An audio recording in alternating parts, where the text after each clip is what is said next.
Today on CityCast Denver. From a joke food festival to a newspaper's worst nightmare, me, Bree, and Peyton are looking back on the week that was. Today is Friday, October 8th, 2021. I'm Alexandra McMahon, and this is CityCast Denver.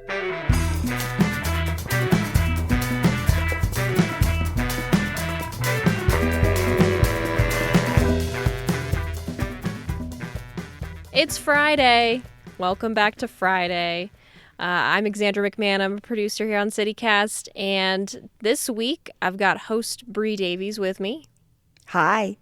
And newsletter writer Peyton Garcia. Hey, guys.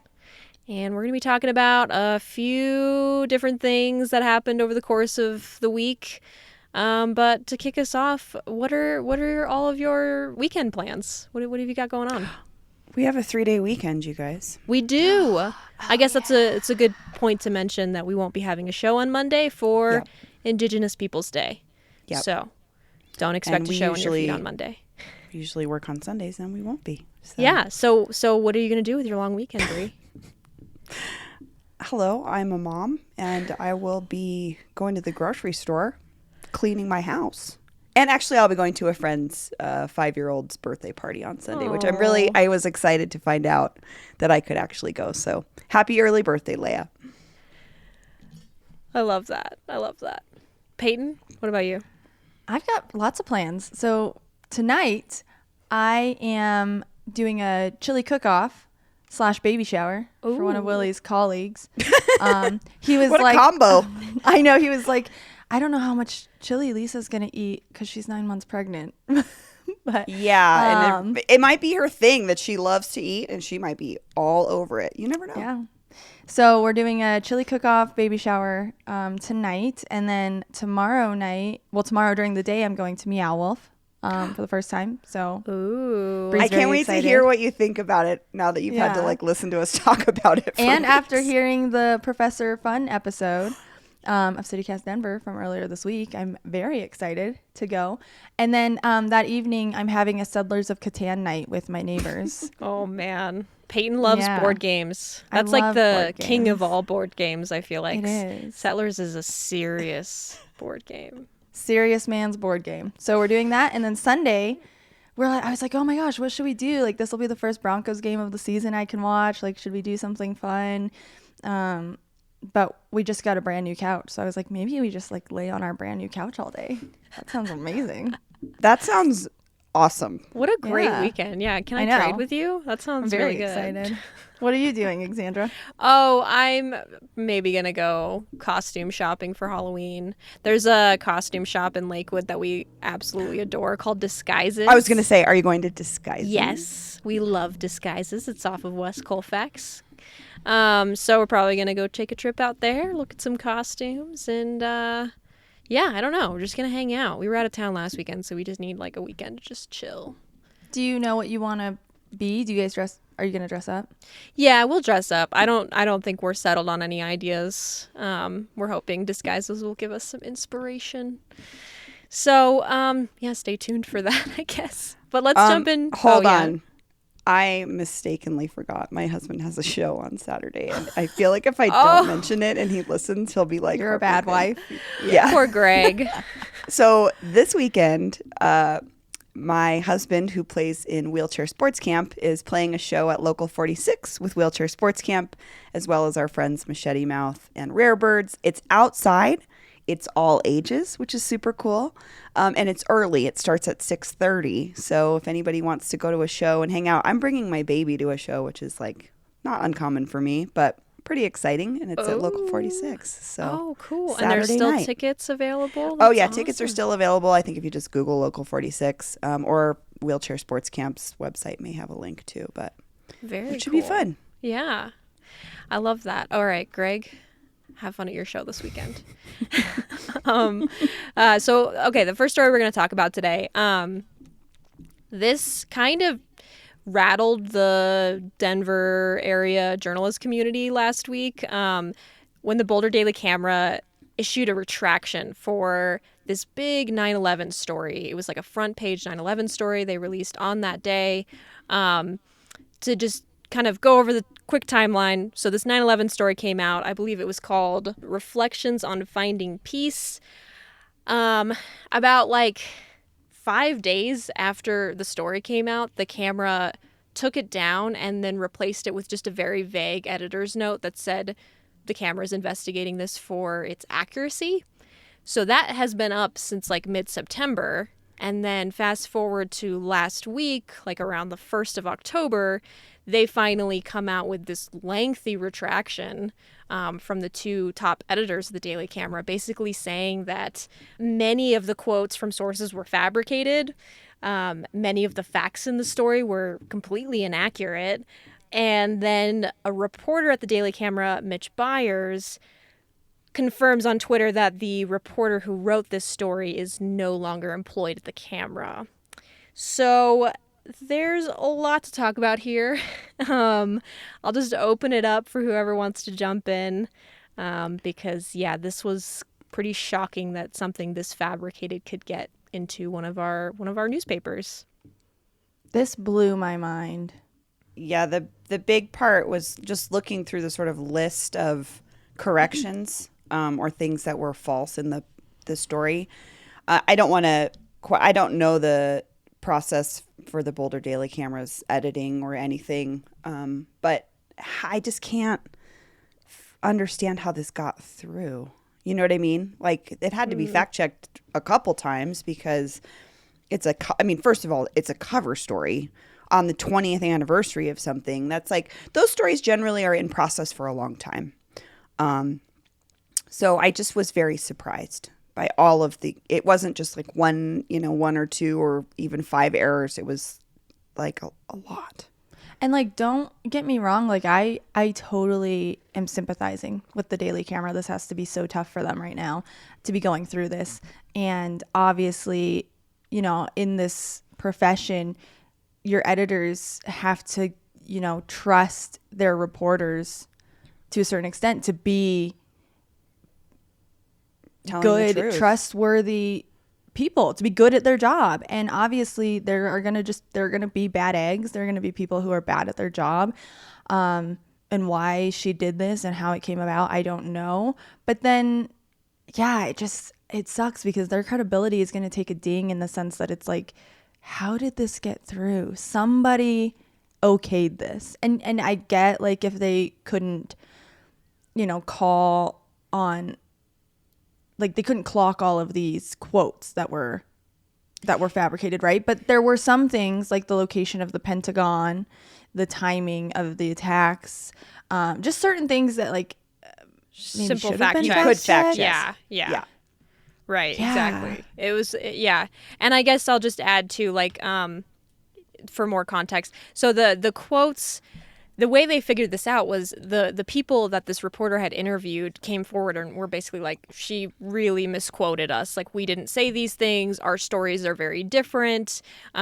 She, in some instances, kind of made it seem like they were closer or like more involved in the day's events than they actually were, and they were more just like spectators on the outside, but she put them really in the action, again, probably to make the story more interesting, but that's not what journalism is about. That's not what you do. No, then write a fictional piece about it if that's really what you want to do. There's plenty of room for that.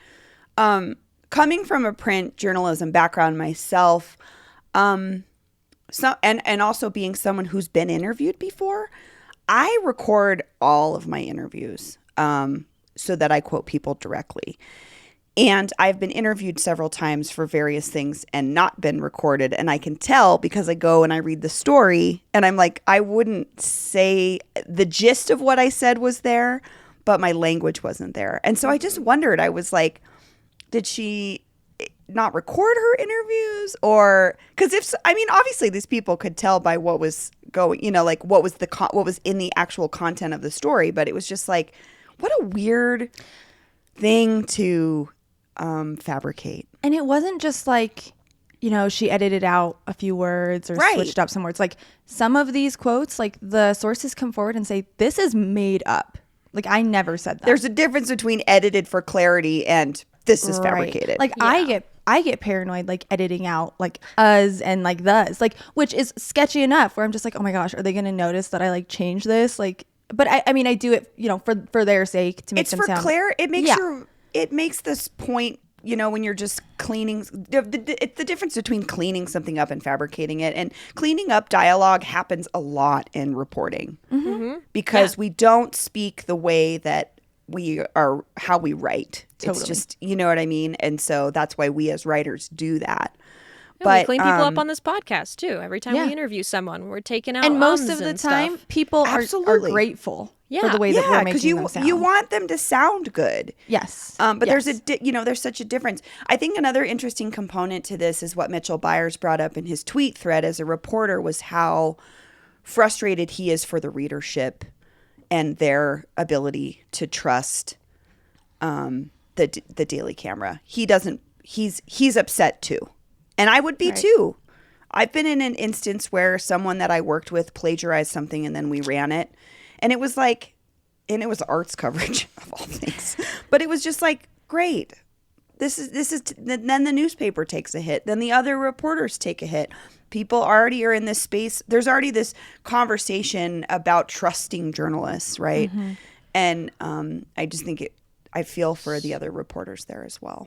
Right. Well, and then the other thing I wanted to bring up from Mitch Byers' tweet thread is he talks about how he hopes there's more due diligence in the hiring process going forward, and that maybe that could be a possible solution to prevent this from happening again in the future. Because he said this reporter had a lot of red flags before this incident, which I thought was interesting. And I am wondering if they're going back now and scrubbing all of her work that she's done for the camera, because she did a lot of reporting during COVID. And maybe we should mention her name, April Morgenroth. And last time I checked, like, her Twitter doesn't exist anymore. She took everything down. And Corey Hutchins, he's like the guy who covers all the media happenings in Colorado. He wrote in his newsletter that he did reach out to her, but she declined to comment. So, I mean, I guess the last question I want to throw out to you both is, like, who's really to blame for this? Because a lot of people were going around and being like, oh, this is because, you know, a hedge fund owns the Daily Camera and they've gutted it, and there's like, you know, they're so understaffed. Still have editors. But yeah, like who do you think is really to blame here? I don't think this is a larger conversation about who owns the paper. I think that's kind of a cop-out. I mean, I don't know.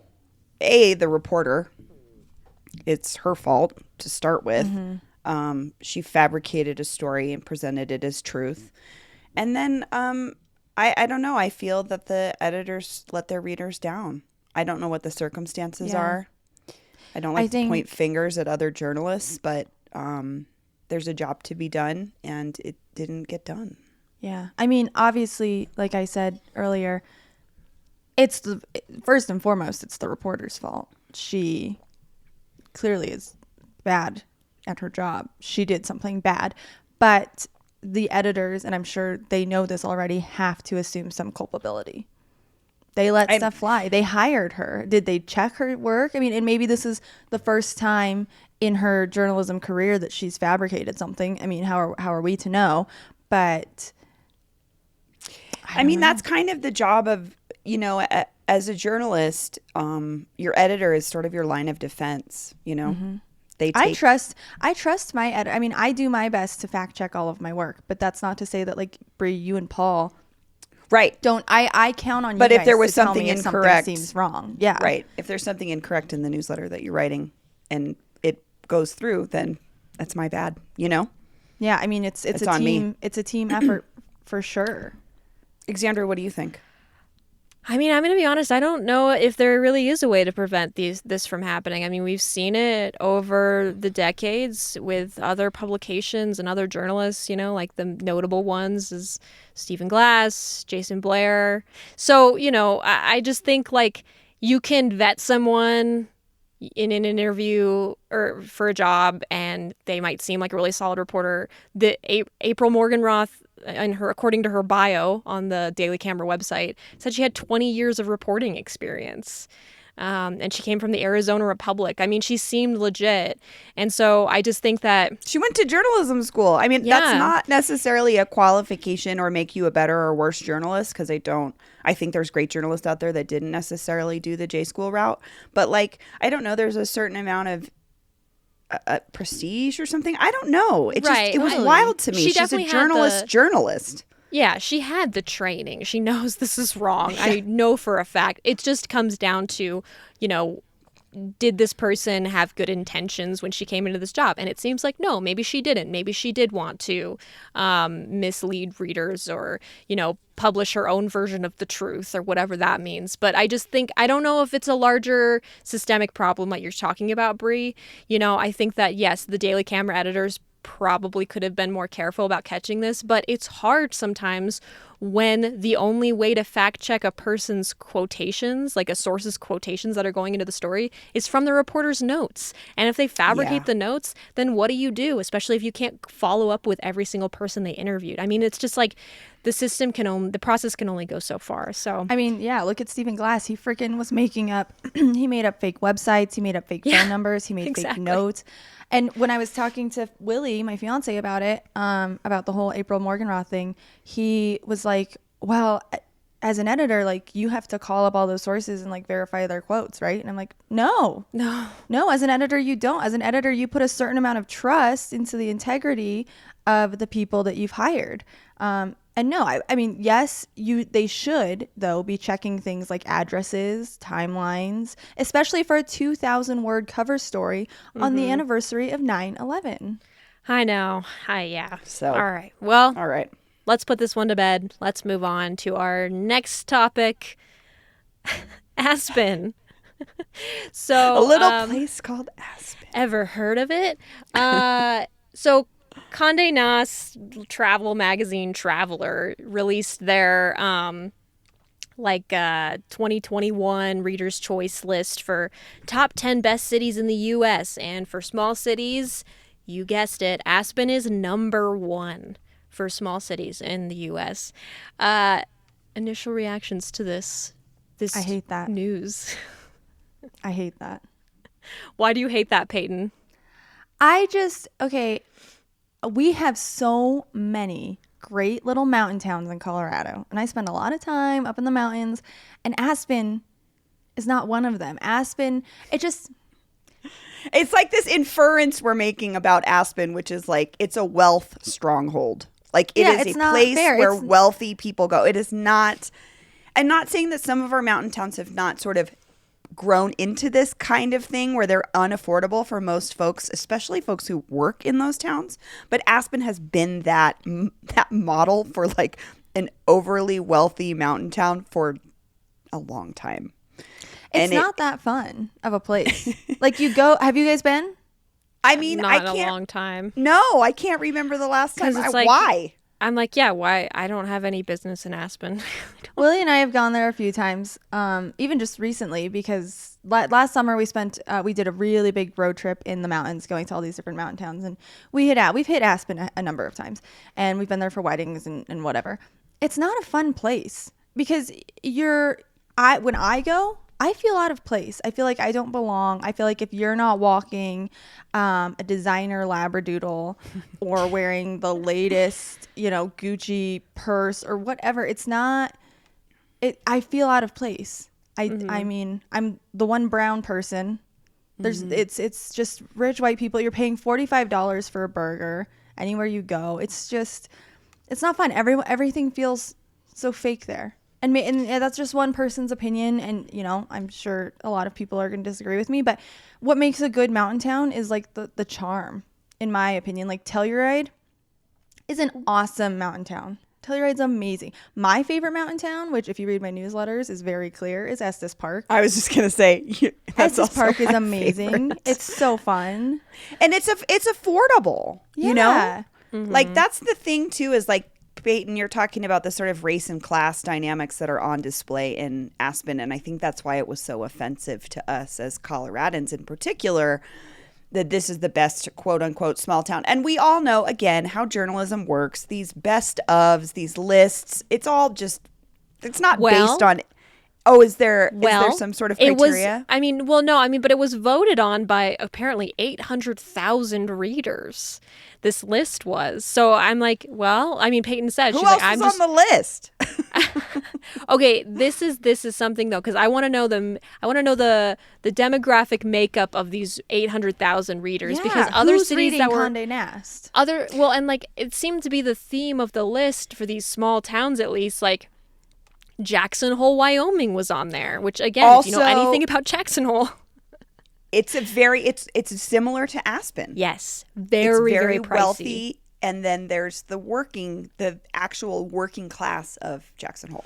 Yes, yeah. And Santa Fe came in at number 4. I don't know how expensive Santa Fe is, but that, again, is another one that just like you see get a lot of attention, and you see like a lot of wealthy people wanting to move there. And so it's just like, I'm like, is a requirement to be on this list that you have to be like completely unaffordable to live in, and then you can be best small city in U.S.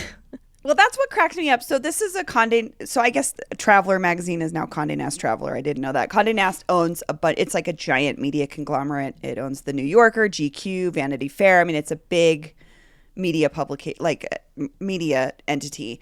And what cracks me up about this and that list apparently is just like this aspirational wealth angle of this whole thing, which is really what's going on to me. And like, I'm like, Condé Nast, like same people trying to get me to pay $11 a year for a Vanity Fair subscription. That's you. Like what? Who are you actually targeting with this information? It's bizarre to me. And I think it really just struck us as Coloradans because we don't relate to Aspen. It's not a place we go. We don't have any relationship to it, and we have relationships with a lot of our mountain towns. They're important places for us to go. It's why people move here. I mean, frankly. And I'm with Peyton. I love a place like Estes Park. I love a place like Frisco. You can go for the weekend. It's relatively affordable. They've got stuff for families and people to do on the weekends. I don't want to like overly say these places are overly quaint, but I think the main component is they're affordable, accessible, and inviting and inclusive to a certain extent. Go to Ouray. Ouray is so nice. Oh yeah, Ouray is gorgeous. Right next door to Telluride. Telluride's Exactly. adorable. So whatever Condé Nast, go to Estes Park, go to Ouray, go Or to Frisco. don't. You can have Aspen if you want. We'll just Fine. leave If you really want to go Condé there. Nast can have Aspen, and we'll keep our like Glenwood Springs and things like that. love Glenwood That's one of Springs. my favorites. Mine too. Also, I think that we should ask our listeners what is your favorite mountain town in Colorado. It's okay if it's Aspen. You can call us and leave us a voicemail and say it's Aspen. I'd love to know why. So, please Make sure you please leave give a me reason for valid- Bree. But if you want to call in and tell us what your favorite small mountain town is, our voicemail is 720-500-5418. And with that, let's move on to our final topic, Chowdermeister. And that's all I'm going to say. And I'm wondering, Peyton, do you want to tell us what Chowdermeister is? Yeah, so Jake Brown, who puts on, I think it's called Fizz Fight. It was the country's first hard seltzer festival, and he's kind of in the world of food and drink festivals, and I'm in that world too. It's the world I came from as a food writer, and he posted this joke on Twitter, and asked what people thought the worst food and beverage pairing is, and whatever one, he would put a festival on for that, and by a landslide, it was Chowder and Jägermeister. Some of the other options included eggs and red wine, pickles and banana daks, olives and butterscotch. But by a landslide, Chowder and Jägermeister won. So he decided he was going to make it a thing, an actual Chowder and Jägermeister festival called Chowdermeister, and all of the funds that were being raised were going to benefit The Gathering Place, which is a nonprofit that supports women and children experiencing homelessness in the Denver metro area. And it got a lot of press because it was very weird. But then a few weeks later, it hit headlines that the festival was canceled because Jägermeister, which was was one of the sponsors, pulled out because they were getting too much quote unquote unflattering press. So they called Jake Brown and they were like, yo, the press is roasting us. So we just don't feel comfortable doing this festival anymore. So they pulled it and now the whole thing has to get canceled. And it was supposed to be like next week or something like that. Yeah, October 16th, I think. Yeah. I guess the moral of the story is that Jägermeister has no sense of humor. I mean, I don't know. I think, not to like defend Jägermeister or anything, I could really care less. I think there's two things going on here. Love you, Jake, but a Twitter joke sometimes should only go so far. And you know what I mean? Like, I know that jokes are often what start things. I was in a joke band for a minute, like, you know, but like when all this other stuff is on the line because of your joke, it's like, you've got to know you're walking a tightrope to some extent. And the two, I think, to me, this just is like evidence of our glut of festivals. Like, the economy in Colorado is like pretty good to the point where there's festivals like every weekend throughout the whole year. And this is, to me, it was just like, oh, of course this seemed like it was going to fly because we have the app, that's a terrible, it's not the appetite, but we have the, no one has the appetite for Chowder and Jägermeister. But I think there was enough people that would go for this like hipster irony kind of thing to be a part, of something. But I see how easily it could have crashed and burned. Well, okay. I mean, I can't believe I'm going to be defending Chowdermeister here, but actually, Brie, I mean, according to Jake and like the other festival organizers, they were doing this with kind of this earnest hope that like it wouldn't be a hipster irony thing. Like, they're actually trying to get away from like the hipster trends of food festivals where they're kind of very inaccessible or just seems like, okay, you're paying $75 for some like chicken tenders, and they wanted this to be, they even said this in a quote, they wanted this to be something they would actually want to go to and like go to with your friends and have fun. That's according to them. And that kind of won my heart over. I was like, oh, Chowdermeister. Okay. I have a few things. So I agree with Xandra in the regard that like, well, yes, I think Chowdermeister could have happened. I think people would have gone. I think people in Denver would have done it. And I think that's great because it was benefiting a good cause. I think if you can do it, then just do it. Not to I'm not dogging the festival or the organizers or anything. I feel you. I agree with you. I think there is an audience there for it. It could have happened for sure. And I think that Jägermeister, I mean, Jake Brown was all in. He was devastated that this had to get canceled. So, I mean, I don't know, Jaeger said they were in, and his whole thing was when they pulled, he was like, didn't we all know what this was? Didn't we all know that this was going to be kind of some self-deprecating festival for a good cause? Like, and also, Jaeger, this is the first time you've got bad press? Really? I know. Is it? And like, how many festivals are calling you up, Jaeger, to be like, do you want to be like our signature drink? You've never had anyone dunk on you for being... Have you ever had Jägermeister? It's disgusting. Yeah. You should know who you are. Know who you are. Play in your lane. Like, if people have to plug their nose to consume your product, like... who do you think you are? Dom Perignon? Like, no, you're Jaeger. Only frat boys are drinking you. So own it. Be part of this funny festival. But I will say, to one of Xandra's points, they did, Jake did say accessibility was a big thing and tickets were only, and I say that with an asterisk, $25 to get in, compared to most food festivals, which are, ranging around $150 to get in. Really? Yeah. Oh, yeah. And that's like GA.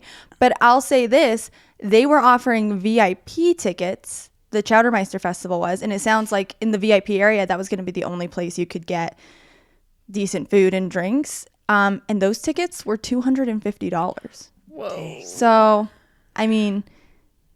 This is helpful to me, Peyton, because I'm used to like free neighborhood festivals. Yeah. I had no festivals idea people are paid that.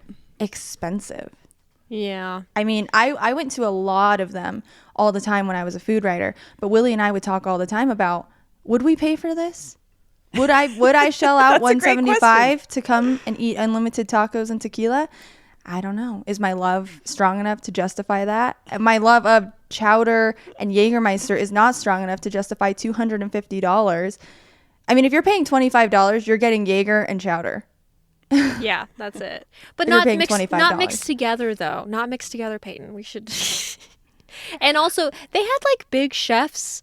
Like Carrie Yeah. Baird was, on the lineup. She was gonna cook some fancy chowder. They had like fancy cocktail mixers who were gonna like do Bloody Marys with Jaeger, which actually, as I'm saying, that sounds terrible.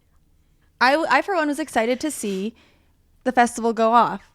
I mean, I think with Carrie Baird signing up, I think with Jägermeister was in, I was like, oh, this is gonna happen, and it'll just be kind of one of those weird niche little Denver things. So I think it could have if Jaeger hadn't pulled, and I just think I do think it's because Jaeger. I mean, I don't know. I don't like Has no sense of humor. Yeah, exactly. And again, you've never had anyone dunk on you, Jaeger. Nobody drinks you except they even had a mascot ready to go, Chowdy Doody. Have you guys seen a picture of Chowdy Doody? Yeah, he's terrifying. Yes. He's non-returnable, so they're stuck with him. They're auctioning him off, so you could be the proud winner of Chowdy Doody, and again, the proceeds are going to the gathering place, I think. But no, I mean, to describe him, he's like a clam. Like a clam. Oh, is that what he is? He looks like a pillowcase. Yeah, he's like a clam because of like clam chowder. And then they put antlers on top of his head, and that's to signify the Jaeger portion because their symbol is like I don't know, like antlers. He's kind of got this like real maniacal look to him too. Yes. He's like got the angry eyebrows. He looks terrifying. The Denver Post article I read said that they like specifically moved his eyebrows down to make him look angrier. I'm not really sure why. Because it was all supposed to be funny, and I think Denver could have pulled it off. Yep. But Well, and I will say, just watch the space. Jake Brown is always doing something interesting. This is not the last he will be doing something like this. He's an innovative, interesting dude, and more power to him for getting this far with a festival that seems on paper to be pretty ridiculous. But I know we will see something like this. you never know. Maybe eggs and red wine will happen next summer. Yeah. And I, for one, will not go. And that's all for today here on CityCast Denver. Our producers this week were Paul Caroli and me, Xandra McMahon. Peyton Garcia writes our morning newsletter. Our host is Bree Davies.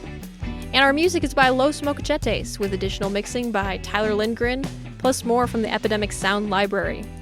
If you haven't already, subscribe wherever you get your podcasts. Follow us on Twitter at CityCast Denver, and tell a friend about us the next time you see them. You can sign up for our daily newsletter and learn more about us at denver.citycast.fm. We won't be back on Monday, but don't worry, we'll be back in your feeds on Tuesday. Until then, have a great weekend, CityCast listeners. Thank God the majority of us are not morning people, or I would be screwed because everybody would be like, Paul would be like, well, I've been up since 4, so let's get cracking.